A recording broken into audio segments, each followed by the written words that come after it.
ನಮಸ್ಕಾರ. ಹಿಮಾಚಲ ಪ್ರದೇಶದಲ್ಲಿ ಮತ್ತೆ ಭೂಕುಸಿತ, ಮತ್ತೆ ಸಾವು.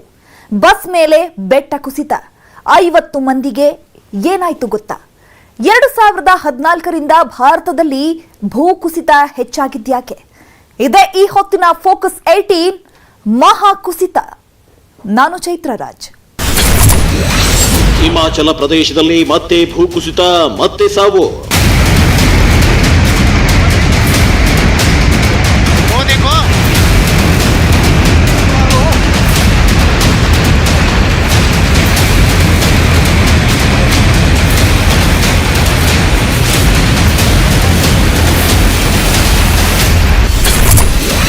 ಬಸ್ ಮೇಲೆ ಬೆಟ್ಟ ಕುಸಿತ. 50 ಮಂದಿಗೆ ಏನಾಯ್ತು ಗೊತ್ತಾ?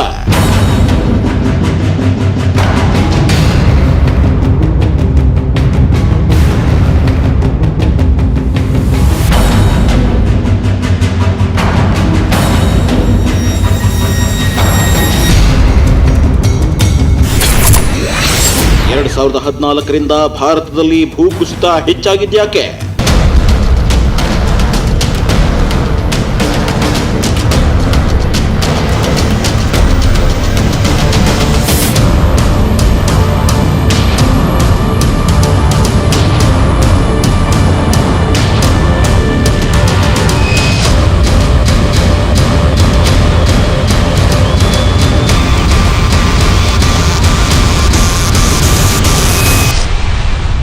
ನಡುಗುತ್ತಿದೆ ಭೂಮಿ, ಕುಸಿಯುತ್ತಿದೆ ಬೆಟ್ಟಗುಡ್ಡ. ಭೀಕರ ಭೂಕುಸಿತಕ್ಕೆ ಸಜೀವ ಸಮಾಧಿಯಾಗುತ್ತಿದ್ದಾರೆ ಜನ. ಹೌದು, ಈ ದೃಶ್ಯಗಳನ್ನ ನೋಡಿದ್ರೆ ಎದೆ ಜಲ್ಲನ್ನುತ್ತೆ. ಭೂಮಿ ಅದ್ಯಾಕೆ ಈ ಪಾಟಿ ಕುಸಿದು ಜನರನ್ನ ಬಲಿ ಪಡಿತಿದೆ ಅನ್ನೋ ಅನುಮಾನ ಕಾಡುತ್ತೆ. ಜನರ ಮೇಲೆ ಪ್ರಕೃತಿ ಮುನಿಸ್ಕೊಂಡ್ಲಾ ಅನ್ನೋ ಆತಂಕ ಕಾಡುತ್ತೆ.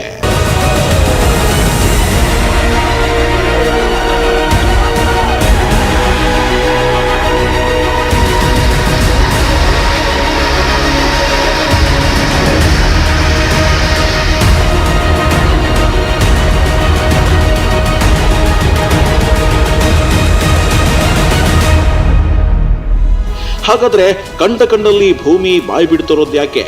ಹಿಮಾಚಲ ಪ್ರದೇಶದಲ್ಲಿ ಮತ್ತೆ ಭೂಕುಸಿತ, ಪದೇ ಪದೇ ಸಾವು ನೋವು ಸಂಭವಿಸ್ತಿರೋದು ಯಾಕೆ? ಚಲಿಸ್ತಿರೋ ಬಸ್, ಟ್ರಕ್ ಮತ್ತು ಕಾರುಗಳು ಅದೇಗೆ ಭೂ ಸಮಾಧಿಯಾಗುತ್ತಿವೆ ಗೊತ್ತಾ? ಆ ದೃಶ್ಯಗಳನ್ನ ನೋಡಿದ್ರೆ ನೀವು ನಿಜಕ್ಕೂ ಶಾಕ್ ಆಗ್ತೀರಾ. ಯಾಕಂದ್ರೆ ಕಳೆದ ಬುಧವಾರ ನಡೆದ ಆ ಭೀಕರ ಭೂಕುಸಿತಕ್ಕೆ 40ಕ್ಕೂ ಹೆಚ್ಚು ಮಂದಿ ಭೂ ಸಮಾಧಿಯಾಗಿದ್ರು. ಹಾಗಾದ್ರೆ ಅವರಲ್ಲಿ ಬದುಕಿದ್ದೆಷ್ಟು ಮಂದಿ, ಸತ್ತಿದ್ದೆಷ್ಟು ಮಂದಿ? ಅಷ್ಟಕ್ಕೂ ಭಾರತದಲ್ಲಿ 2014ರಿಂದ ಕಂಡಲ್ಲಿ ಭೂಮಿ ಕುಸಿತಿರೋದ್ಯಾಕೆ? ಆ ಮಹಾ ಕುಸಿತದ ಹಿಂದಿರೋ ಅಸಲಿ ಸತ್ಯ ಏನು ಅನ್ನೋದನ್ನ ನಾವಿವತ್ತು ನಿಮ್ಮ ಮುಂದಿಡ್ತೀವಿ ನೋಡಿ.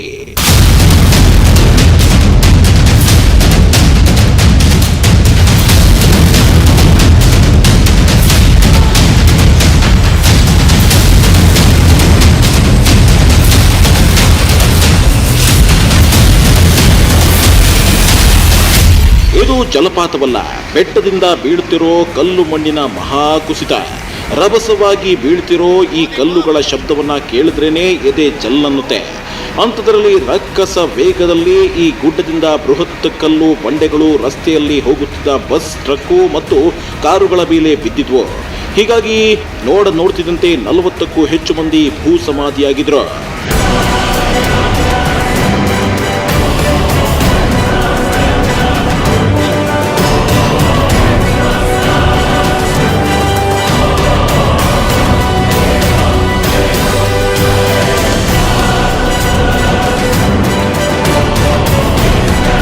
ಈ ಭೂಕುಸಿತ ವಿನಾಶದ ಕತೆ ಹೇಳ್ತಿದೆ. ಅತಿ ದೊಡ್ಡ ದುರಂತದ ಮುನ್ಸೂಚನೆ ಕೊಡ್ತಾ ಇದೆ. ಹಿಮಾಚಲ ಪ್ರದೇಶದ ಕಿನ್ನೌರ್ನಲ್ಲಿ ಕಳೆದ ಬುಧವಾರ ಏಕಾಏಕಿ ಸಂಭವಿಸಿದ ಈ ಭೂಕುಸಿತ ಸಾಲು ದುರಂತಗಳನ್ನ ಸೃಷ್ಟಿ ಮಾಡಿತು. ಇಲ್ಲಿನ ರೇಕಾಂಗ್ ಪಿಯೋ ಶಿಮ್ಲಾ ಹೆದ್ದಾರಿಯ ಚಾವುರಾ ಎಂಬಲ್ಲಿ ಸಂಭವಿಸಿದ ಭೂಕುಸಿತದಲ್ಲಿ 13 ಮಂದಿ ಮೃತಪಟ್ಟಿದ್ದು, 30ಕ್ಕೂ ಹೆಚ್ಚು ಜನರು ನಾಪತ್ತೆಯಾಗಿದ್ದಾರೆ. ಅಂದ್ರೆ ಭೂ ಸಮಾಧಿಯಾಗಿರೋ ಅನುಮಾನ ವ್ಯಕ್ತವಾಗ್ತಿದೆ.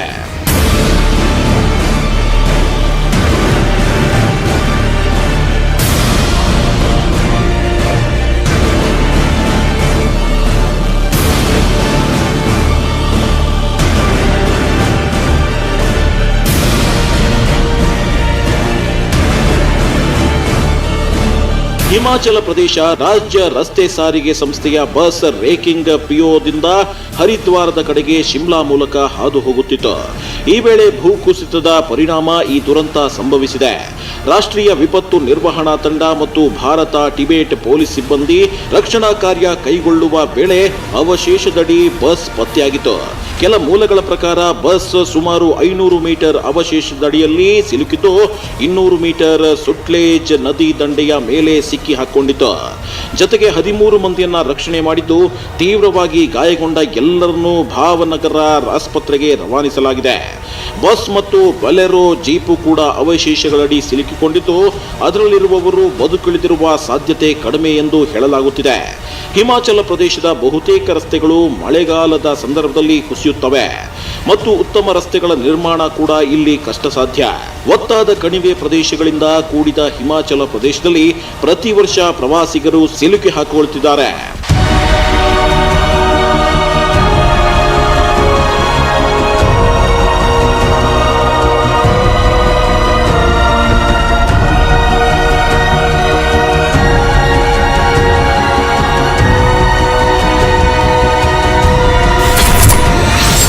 ಜುಲೈ 25ರಂದು ಮಹಾಕುಸಿತ. ದೊಡ್ಡ ಕುಸಿತಕ್ಕೆ 9 ಮಂದಿ ಬಲಿ. ಈ ದೃಶ್ಯಗಳನ್ನ ನೋಡಿದ್ರೆ ಎದೆ ಜಲ್ಲನ್ನುತ್ತೆ. ಹಿಮಾಚಲ ಪ್ರದೇಶದ ಬೆಟ್ಟದ ತುದಿಯಲ್ಲಿ ಭೂಕುಸಿತ ಉಂಟಾಗಿ ಬೃಹತ್ ಬಂಡೆಗಲ್ಲುಗಳು ಉರುಳಿ ಬರುತ್ತಿವೆ. ಹೀಗೆ ನುಗ್ಗಿ ಬಂದ ಕಲ್ಲುಗಳು ಬೆಟ್ಟದ ಬುಡದಲ್ಲಿ ತೆರಳುತ್ತಿದ್ದ ಟೆಂಪೋ ಟ್ರಾವೆಲರ್ಗಳು ಮತ್ತು ನಿಲ್ಲಿಸಿದ್ದ ಕಾರುಗಳ ಮೇಲೆ ಬಿದ್ದು ಛಿದ್ರ ಛಿದ್ರ ಮಾಡಿಬಿಟ್ಟಿದ್ವು. ಏನಾಗುತ್ತಿದೆ ಅಂತ ಹೇಳಿ ಜನ ಎಚ್ಚೆತ್ತುಕೊಳ್ಳುವಷ್ಟರೊಳಗೆ ಅಲ್ಲೋಲ ಕಲ್ಲೋಲವೇ ಸೃಷ್ಟಿಯಾಗ್ಬಿಟ್ಟಿತ್ತು.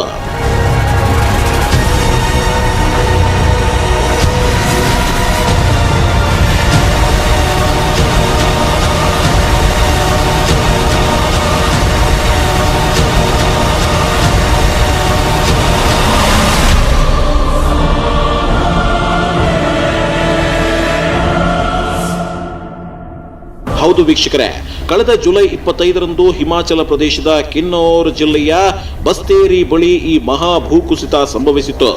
ಇದರಿಂದ ಪ್ರವಾಸಿಗರು ತೆರಳುತ್ತಿದ್ದ ಟೆಂಪೋ ಟ್ರಾವೆಲರ್ ಮೇಲೆ ಬಂಡೆಗಳು ಉರುಳಿ ಬಿದ್ದ ಪರಿಣಾಮ 9 ಪ್ರವಾಸಿಗರು ಸ್ಥಳದಲ್ಲೇ ಸಾವನ್ನಪ್ಪಿದ್ದು, 3 ಮಂದಿ ಗಂಭೀರವಾಗಿ ಗಾಯಗೊಂಡಿದ್ರು. ಭಾರೀ ಮಳೆಯಿಂದಾಗಿ ಹಿಮಾಚಲ ಪ್ರದೇಶದ ಕಿನ್ನೌರ್ನ ಸಾಂಗ್ಲಾ ಚಿಟ್ಕೂಲ್ ರಸ್ತೆಯ ಬಸ್ತೇರಿ ಬಳಿ ಭೂಕುಸಿತ ಸಂಭವಿಸಿತ್ತು. ನಿಜ ಹೇಳಬೇಕು ಅಂದ್ರೆ ಇಲ್ಲಿ ಉರುಳಿ ಬರ್ತಿರೋ ಕಲ್ಲುಗಳು ಸಣ್ಣ ಪುಟ್ಟ ಕಲ್ಲುಗಳಲ್ಲ, ಬೃಹತ್ ಬಂಡೆಗಲ್ಲುಗಳು. ದೂರದಿಂದ ಇದನ್ನ ಸೆರೆ ಹಿಡಿದಿರೋದ್ರಿಂದ ಬೃಹತ್ ಬಂಡೆಗಲ್ಲುಗಳು ಸಣ್ಣದಾಗಿ ಕಾಣ್ತಿವೆ ಅಷ್ಟೇ. ಆದ್ರೆ ಒಂದೊಂದು ಕಲ್ಲು ಬಂದು ಅಪ್ಪಳಿಸಿದ್ದಕ್ಕೆ ಕಾರುಗಳು ಪುಡಿ ಪುಡಿಯಾಗಿ ಹೋಗಿದ್ವು. ಇಲ್ಲಿ ನಿರ್ಮಿಸಿದ್ದ ಸೇತುವೆ ಧ್ವಂಸವಾಗಿ ಹೋಗಿತ್ತು. ಅಷ್ಟೇ ಅಲ್ಲ, ಸ್ಥಳದಲ್ಲಿದ್ದ 9 ಮಂದಿ ಸ್ಥಳದಲ್ಲೇ ಜೀವ ಬಿಟ್ಟಿದ್ರು. ಪ್ರವಾಸಿಗರು ಚಿಟ್ಕೂಲ್ನಿಂದ ಸಾಂಗ್ಲಾಕ್ಕೆ ಹೋಗುವ ವೇಳೆ ಬಂಡೆಗಳು ಉರುಳಿ ಬಿದ್ದು ಈ ಅನಾಹುತ ನಡೆದಿದೆ ಅಂತ ಹೇಳಿ ಸ್ಥಳೀಯ ಪೊಲೀಸರು ಹೇಳಿದ್ರು.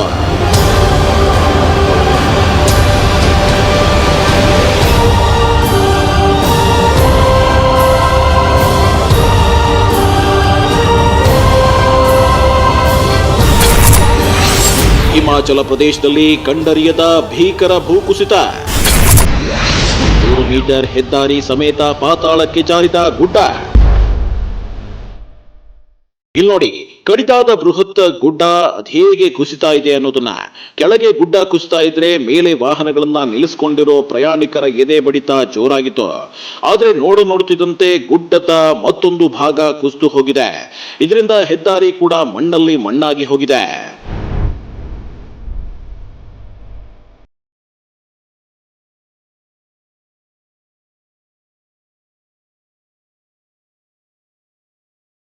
ಇದು ಹಿಮಾಚಲ ಪ್ರದೇಶದ ಪವೋಂಟಾ ಸಾಹಿಬ್ ಶಿಲೈಗೆ ಸಂಪರ್ಕ ಕಲ್ಪಿಸುವ ರಾಷ್ಟ್ರೀಯ ಹೆದ್ದಾರಿ 70. ಆದರೆ ಕಳೆದ ಜುಲೈ 30ರಂದು ಭೂಕುಸಿತದಿಂದಾಗಿ ಈ ಹೆದ್ದಾರಿ ಸಂಪರ್ಕ ಸಂಪೂರ್ಣ ಕಡಿತಗೊಂಡಿತು. ಭೂಕುಸಿತದಿಂದ ಹೈವೇಯಲ್ಲಿ 100 ಮೀಟರ್ ಅಗಲದ ಕಂದಕ ಉಂಟಾಗಿತ್ತು. ಹೀಗಾಗಿ ಎರಡು ಭಾಗದವರು ಮುಂದೆ ಸಂಚರಿಸಲು ಸಾಧ್ಯವಾಗಿರಲಿಲ್ಲ. ಇಲ್ಲಿಗೆ ಪರ್ಯಾಯ ಮಾರ್ಗವೂ ಇಲ್ಲದ ಕಾರಣ ವಾಹನ ಸವಾರರು ಪ್ರವಾಸಿಗರು ಪರದಾಡುವಂತಾಗಿತ್ತು.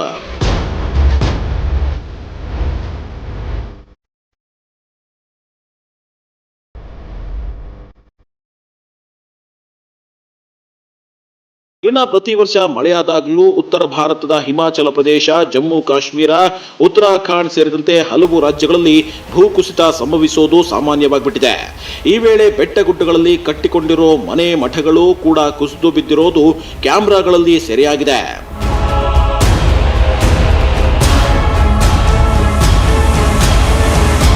ಅದೆಷ್ಟೋ ಸಲ ಘಾಟ್ ಸೆಕ್ಷನ್ನಲ್ಲಿ ಹೆದ್ದಾರಿಯಲ್ಲಿ ನಿಂತಿದ್ದ ವಾಹನಗಳ ಮೇಲೆಯೇ ಗುಡ್ಡಗಳು ಕುಸಿದು ಬಿದ್ದಿವೆ. ಈ ವೇಳೆ ಕಾರು, ಬಸ್ಸು, ಲಾರಿಗಳ ಸಮೇತ ಜನ ಕೊಚ್ಚಿ ಹೋಗಿ ಭೂಸಮಾಧಿಯಾಗಿರೋ ಸಾಕಷ್ಟು ಉದಾಹರಣೆಗಳಿವೆ.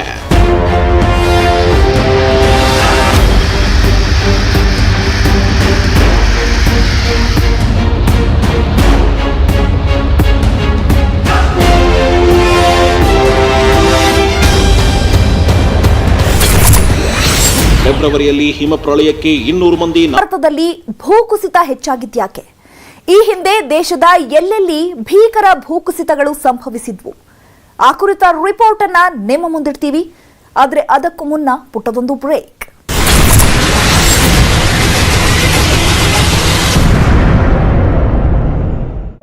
ಅದ್ ಕೇಳ್ತಾ ಇದೆಯಲ್ಲ ನಿಮ್ಮ ವಸ್ತುನಿಷ್ಠ ವರದಿ.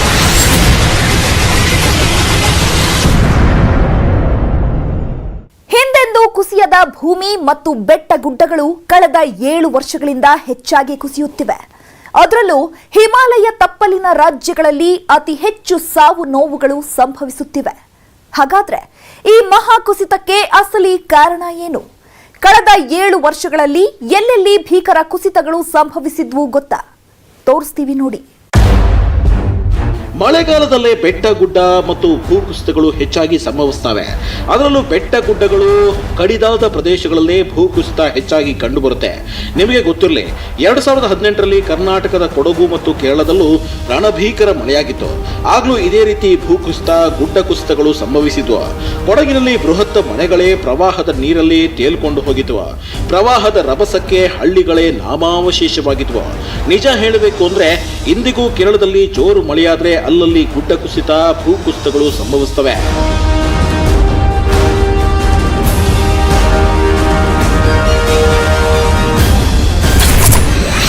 ಮಹಾ ಭೂಕುಸಿತಕ್ಕೆ 67 ಬಲಿ. 2000ನೇ ಇಸ್ವಿಯಲ್ಲಿ ಭಾರಿ ಮಳೆಯಿಂದಾಗಿ ಮಹಾರಾಷ್ಟ್ರದ ಮುಂಬೈ ಮಹಾನಗರದಲ್ಲಿ ಭೀಕರ ಭೂಕುಸಿತ ಸಂಭವಿಸಿತ್ತು. ಕಂಡಲ್ಲಿ ಸೇತುವೆಗಳು ಕುಸಿದು ಬಿದ್ದಿದ್ವು. ದಾರಿ ಮಧ್ಯೆಯೇ ಕಂದಕಗಳು ಸೃಷ್ಟಿಯಾಗಿದ್ವು. ಆ ಭೀಕರ ಭೂಕುಸಿತಕ್ಕೆ ಮುಂಬೈ ಮಹಾನಗರದಲ್ಲಿ 67 ಮಂದಿ ಜೀವ ಬಿಟ್ಟಿದ್ರೆ ರೈಲು ಸಂಪರ್ಕ ಅಸ್ತವ್ಯಸ್ತವಾಗಿತ್ತು. ಪ್ರವಾಹ ಭೂಕುಸಿತಕ್ಕೆ 5700 ಬಲಿ. 2013ರಲ್ಲಿ ಉತ್ತರ ಭಾರತದಲ್ಲಿ ಭೀಕರ ಮಳೆಯಾಗಿತ್ತು. ಆಗ ಉತ್ತರಾಖಂಡ್ನಲ್ಲಿ ಪ್ರವಾಹ ಏರ್ಪಟ್ಟಿದ್ರಿಂದ ಬರೋಬ್ಬರಿ 4200 ಹಳ್ಳಿಗಳು ಪ್ರವಾಹದಿಂದ ತತ್ತರಿಸಿ ಹೋಗಿದ್ವು. ಲಕ್ಷಾಂತರ ಜನ ವಿಲವಿಲ ಒದ್ದಾಡಿದ್ರು. ಆಗ್ಲೂ ಉತ್ತರಾಖಂಡ್ನಲ್ಲಿ ಕೆಲವೆಡೆ ಭೀಕರ ಭೂಕುಸಿತಗಳು ಸಂಭವಿಸಿದ್ವು. ಒಂದು ಅಂದಾಜಿನ ಪ್ರಕಾರ 2013ರಲ್ಲಿ ಕೇದಾರನಾಥ ಸಮೀಪವೇ ಬರೋಬ್ಬರಿ 5700 ಮಂದಿ ಸಾವನ್ನಪ್ಪಿದ್ರು. ಇದೇ ರೀತಿ 2014ರ ಜುಲೈ 30ರಂದು ಮಹಾರಾಷ್ಟ್ರದ ಪುಣೆ ಸಮೀಪದ ಮಿಲಿನ್ ಅನ್ನೋ ಹಳ್ಳಿಯಲ್ಲಿ ಭೀಕರ ಭೂಕುಸಿತ ಸಂಭವಿಸಿತ್ತು. ಧಾರಾಕಾರವಾಗಿ ಸುರಿದ ಮಳೆಯಿಂದ ಬೆಟ್ಟ ಗುಡ್ಡಗಳು ಕುಸಿದಿದ್ವು. ಆಗ ಇಡೀ ಹಳ್ಳಿಯೇ ಅಪಾಯದಲ್ಲಿ ಸಿಲುಕಿತ್ತು. ಆ ದುರಂತದಲ್ಲಿ ಸುಮಾರು 150ಕ್ಕೂ ಹೆಚ್ಚು ಮಂದಿ ಸಾವನ್ನಪ್ಪಿದ್ದು, 100ಕ್ಕೂ ಹೆಚ್ಚು ಮಂದಿ ಕಣ್ಮರೆಯಾಗಿದ್ರು.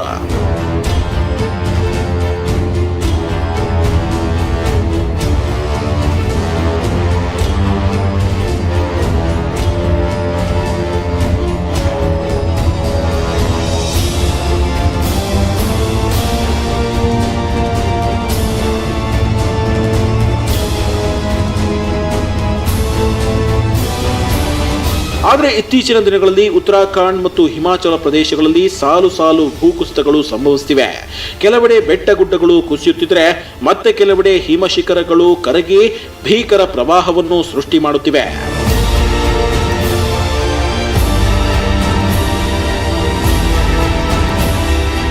ಹಾಗಾದ್ರೆ ಕಳೆದ 7 ವರ್ಷಗಳಿಂದಾಚೆಗೆ ಅದ್ಯಾಕೆ ಉತ್ತರ ಭಾರತದ ರಾಜ್ಯಗಳಲ್ಲಿ ಬೆಟ್ಟ ಗುಡ್ಡಗಳು ಕುಸಿಯುತ್ತಿವೆ ಗೊತ್ತಾ?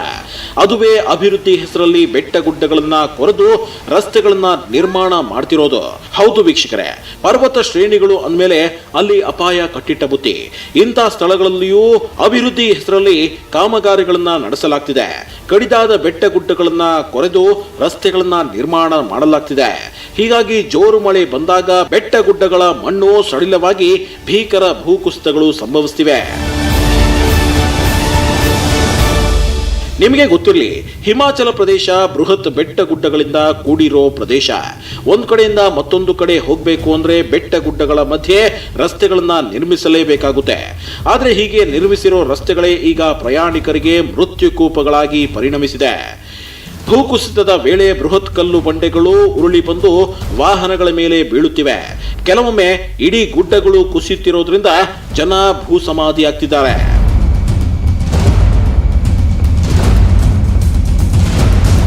ಇದಕ್ಕೆ ಪರಿಹಾರ ಅಂದ್ರೆ ಬೆಟ್ಟ ಗುಡ್ಡಗಳ ಬಳಿ ಕಾಮಗಾರಿಗಳನ್ನ ನಿಲ್ಲಿಸಬೇಕು. ಅಭಿವೃದ್ಧಿ ಹೆಸರಲ್ಲಿ ರಸ್ತೆಗಳನ್ನ ಕೊರೆದ್ರೂ ಮುಂದಾಲೋಚನೆಯಿಂದ ಅಪಾಯ ಎದುರಾಗದಂತೆ ಎಚ್ಚರ ವಹಿಸಬೇಕಾಗಿದೆ. ಆದ್ರೆ ಅದು ಸಾಧ್ಯನಾ ಅನ್ನೋದೇ ಈಗಿರೋ ಪ್ರಶ್ನೆ.